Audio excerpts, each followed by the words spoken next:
नमस्कार YouTube viewers. 16वीं century में बनाया गया भारत का मशहूर मकबरा जिसे आज हम ताजमहल के नाम से जानते हैं, जिसे शाहजहां ने अपनी प्रिय बेगम मुमताज महल के लिए बनवाया था 16वीं सेंचुरी में। इसे दुनिया का 7वां अजूबा भी कहा जाता है, जिसका दीदार करने के लिए दुनिया भर के लोग इसकी ओर खींचे चले आते हैं। इसकी खूबसूरती और इसके प्यार की निशानी को देखने के लिए शाहजहां अपनी पत्नी से बेपनाह मोहब्बत करते थे, जिसके चलते उन्होंने उनकी याद में इस आलीशान मकबरे का निर्माण करवाया था। ताजमहल जितना देखने में खूबसूरत दिखता है, ये उतना ही अंदर से दिलचस्प और रहस्यमय भी है। आए दिन ताजमहल को लेकर कंट्रोवर्सी होती रहती है कि ताजमहल शाहजहां ने नहीं बल्कि परमार्दी देव ने बनवाया था, और ऐसी कई अनकंस्पिरेसी थ्योरी भी उठाई जाती हैं, जिसमें कहा जाता है कि ताजमहल एक मकबरा नहीं बल्कि एक शिव मंदिर है जिसका नाम तेजो महल है। आखिर कितनी सच्चाई है लोगों की इन बातों पर और क्या रहस्य है ताजमहल के इतिहास का, तो चलिए जानते हैं ताजमहल की इस दिलचस्प हिस्ट्री को आज की इस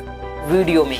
क्या ताज के लंबे इतिहास को भुलाकर हमें उसे बिना कुछ सोचे गिरा देना चाहिए?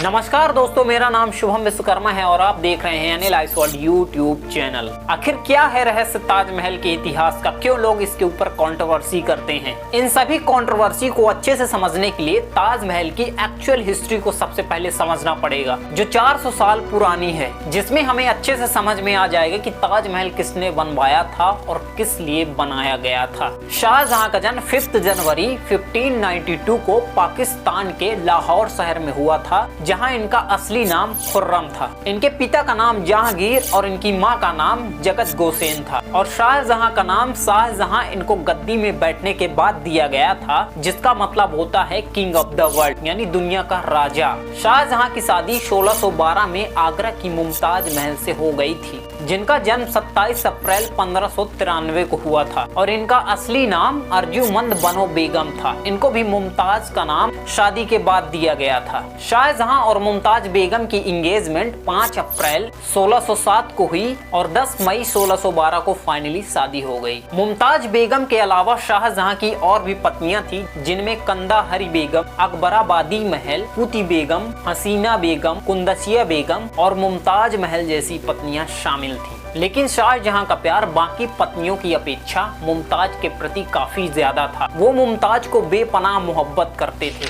लेकिन अनफॉर्चुनेटली शादी के 19 साल बाद ही 17 जून 1631 को मुमताज महल की 14वें बच्चे को जन्म देते वक्त डेथ हो गई, जिसकी वजह से खुशी का माहौल मातम में बदल गया। बताया जाता है कि मुमताज महल की मृत्यु ज्यादा ब्लड लॉस होने की वजह से हुई थी, जो अपने 14वें बच्चे को जन्म दे रही थी। ये उस जमाने की खास बात हुआ करती थी कि एक राजा के 2, 4, 10 पत्नियां होती थी, जो आम बात थी। आप किसी किंग की हिस्ट्री निकाल कर देखिए, 80% आपको राजा शादीशुदा मिलेंगे जिनकी एक से ज्यादा पत्नियां होती थी। और ऐसा करने के पीछे कोई खास बात तो नहीं बताई जाती, लेकिन इतिहासकारों का मानना है कि उस जमाने पर पॉलिटिकल अलायंसेस बनाए रखने के लिए ऐसी शादियां की जाती थी। मुमताज के डेथ के बाद शाहजहां भारी गम में डूब गए। ऐसा लगा जैसे उनके ऊपर कोई पहाड़ टूट पड़ा। उन्होंने 8 दिनों तक ना ही कुछ खाया और ना ही कुछ पिया और ना ही किसी से बात की। वह पैरालाइज हो गए और अपने आप को इंट्रोड्यूस करने के लिए 1 साल के लिए वह आइसोलेशन में चले गए। लेकिन जब वो आइसोलेशन से 1 साल बाद लौटे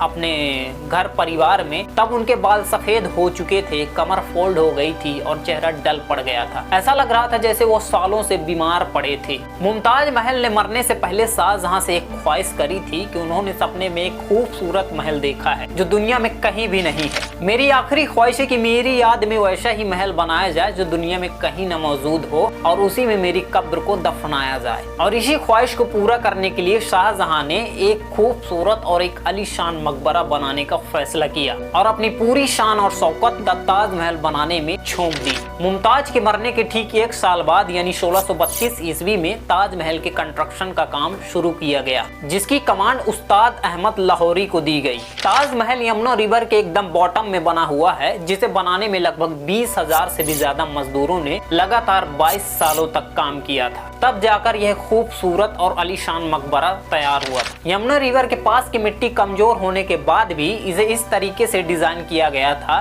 कि भविष्य में आने वाली बाढ़ भी इसका कुछ नहीं बिगाड़ सकती थी। इसकी बेसमेंट को तैयार करने के लिए उस जमाने पर एक ऐसा मैकेनिज्म यूज किया गया था। सबसे पहले ताजमहल की एक मजबूत बेसमेंट को तैयार करने के लिए बड़े बड़े कुएं खोदे गए और तब तक खोदे गए जब तक नीचे की जमीन सूखी न मिल गई। आप वैसे ही कह सकते हैं जैसे बुर्ज खलीफा की बेसमेंट को तैयार किया गया था।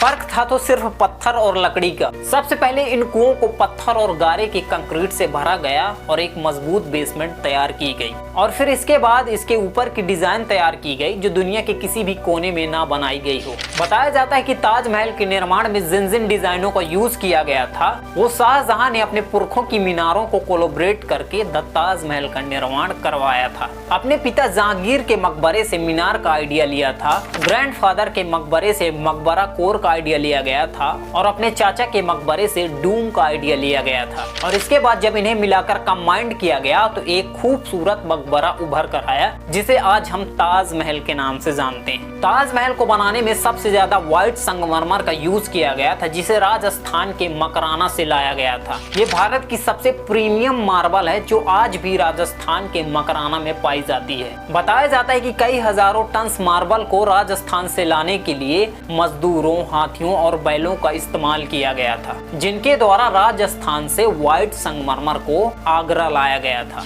द ताजमहल को बनाने में कई ऐसे बेशकीमती स्टोन्स का भी यूज किया गया था जिनमें से turquoise, jasper, Z and crystal और कार्नेलियम जैसे और कई ऐसे बेशकीमती स्टोन्स का यूज किया गया था जिन्हें एशिया के कोने कोने से लाया गया था जिनका यूज करके ताजमहल को डेकोरेट किया गया। बताया जाता है कि जिन मकराना मार्बल का यूज किया गया था ताजमहल को बनाने में उसकी माइन को ही पूरा खरीद लिया था शाहजहां ने और सख्त आदेश दिए थे कि जब तक ताजमहल का निर्माण ना हो जाए तब तक यह मार्बल किसी को न बेची जाए और इसके लिए शाहजहां ने अपनी पूरी बेशुमार दौलत और शान शौकत झोंक दी थी ताजमहल को बनाने में। ताजमहल का कंस्ट्रक्शन टाइम 1632 ईस्वी में शुरू किया गया यानी मुमताज बेगम के मरने के एक साल बाद 1653 में इसे बनाकर तैयार कर दिया गया और 1653 ईस्वी में मुमताज बेगम की पहली कब्र को द ताजमहल में दफनाया गया जहां उनकी कब्र को सफेद मार्बल और बेशकीमती स्टोन से डेकोरेट किया गया था। मुमताज महल बेगम की पहली कब्र बुरहानपुर तापी नदी के किनारे बनाई गई थी लेकिन फिर 8 जनवरी 1653 में उनके पार्थिव शरीर को आगरा लाया गया और दोबारा ताजमहल के अंदर दफनाया गया। मुगल सम्राट शाहजहां अपनी बेगम की याद में एक खूबसूरत और आलीशान मकबरा बनाने में कामयाब हो गए थे जिसका पहला नाम रखा गया था रौजा ए मुनव्वर लेकिन फिर इसे बदलकर द ताजमहल रख दिया गया। 42 एकड़ में फैला यह खूबसूरत और आलीशान मकबरा जो अपनी प्यार की निशानी के लिए जाना जाता है जिसे देखने के लिए दुनिया भर के लोग दूर दूर से आते हैं। द ताजमहल की खूबसूरती इतनी लाजवाब है कि यह अपना रंग दिन में 3 बार बदलता है। मॉर्निंग के टाइम तो हल्का ब्लैक कलर में दिखता है और दोपहर में सफेद कलर का और सनसेट के टाइम हल्का गोल्ड कलर का दिखता है जबकि दोपहर में इसकी खूबसूरती देखने लायक होती है। यह नीले आसमानों में ऐसा चमकता है जैसे सफेद कलर के मोती चमक रहे।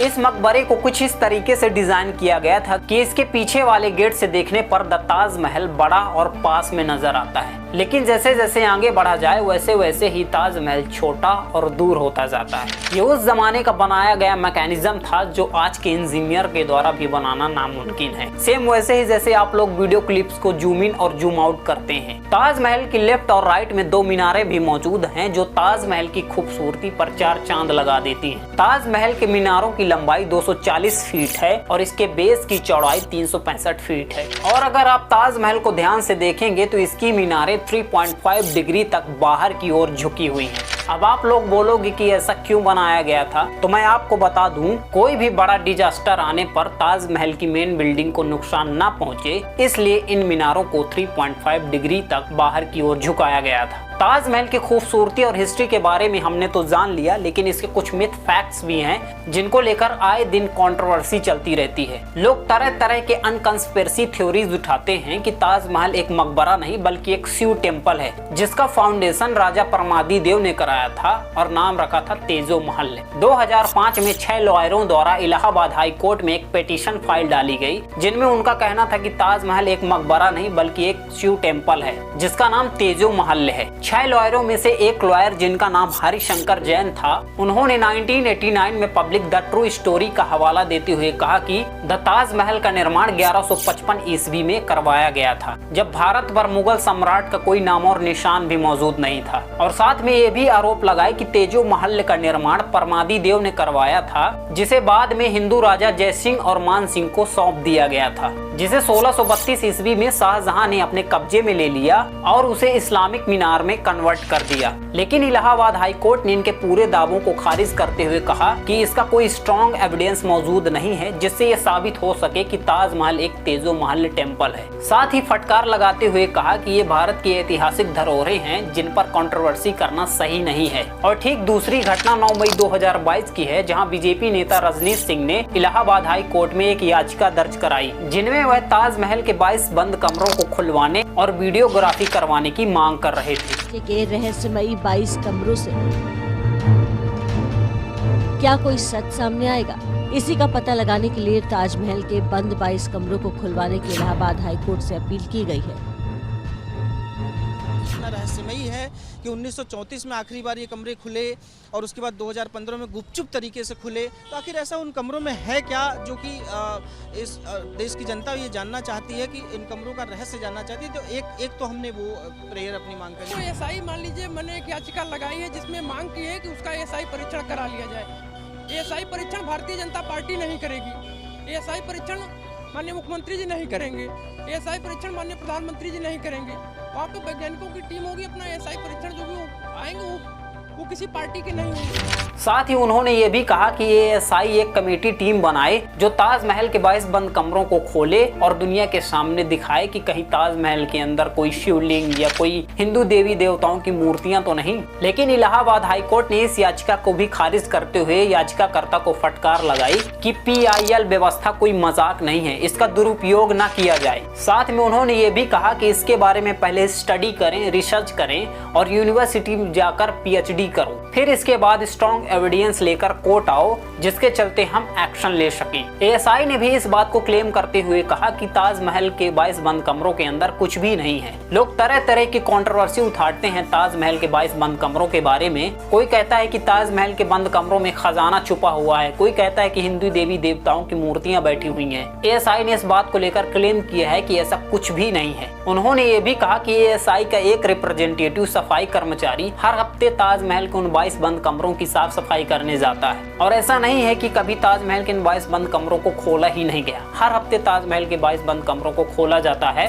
और साफ सफाई किया जाता है, जिसकी फोटोज एएसआई की वेबसाइट पर अवेलेबल है, जिसे देखने के लिए आप गूगल कर सकते हैं। एएसआई की वेबसाइट पर एक ये फोटो पब्लिक है, जिसे देखिए कि एक पहले की फोटो है और एक बाद की रिस्टोरेशन की फोटो है। बाकी इन कमरों के अंदर ऐसा कुछ भी नहीं है। एएसआई के अकॉर्डिंग ताजमहल के इन 22 बंद कमरों को इसलिए बंद करके रखा जाता है कि हमारे ऐतिहासिक मॉन्यूमेंट्स प्रिजर्व रह सकें, उन्हें टूरिस्ट के द्वारा कोई नुकसान न पहुंचाया जा सके जिसकी वजह से हमारे मॉन्यूमेंट्स क्षतिग्रस्त हों। बस इसी कारण से ताजमहल के इन 22 बंद कमरों को बंद किया गया था। आप ये वीडियो क्लिप देखिए जहां एएसआई के एक कर्मचारी साफ साफ बता रहा है कि ताजमहल के इन 22 बंद कमरों में ऐसा कुछ भी नहीं है।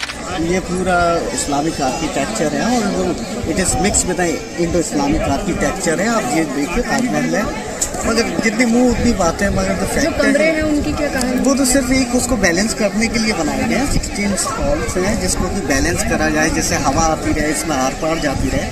वो कोई रेजिडेंशियल पर्पज से यूज नहीं किए गए। बंद क्यों रखा गया है? वो सिर्फ एक सपोर्ट देने के लिए ताज को उसमें हॉल्स बनाए गए हैं जिससे इसकी नींव मजबूत। लेकिन लोग फिर भी ऐसी अनकंस्पिरेसी थ्योरीज उठाते हैं, अफवाहें फैलाते हैं कि ताजमहल के अंदर हिंदू देवी देवताओं की मूर्तियां हैं और ताजमहल के अंदर खजाना है। ऐसा कुछ भी नहीं है, बस लोग बातें बढ़ा चढ़ाकर बताते हैं। ताजमहल को देखने में साफ साफ नजर आता है कि ताजमहल एक इस्लामिक मकबरा है। वैसे दोस्तों, ताजमहल की ये वीडियो कैसी लगी? क्या आपने कभी ताजमहल का दीदार किया है? अगर किया है तो कमेंट सेक्शन में जरूर बताना। और ऐसे ही डॉक्यूमेंट्रीज वीडियोस देखने के लिए हमारे चैनल को सपोर्ट करें। मिलता हूं अगली वीडियो में, तब तक के लिए नमस्कार।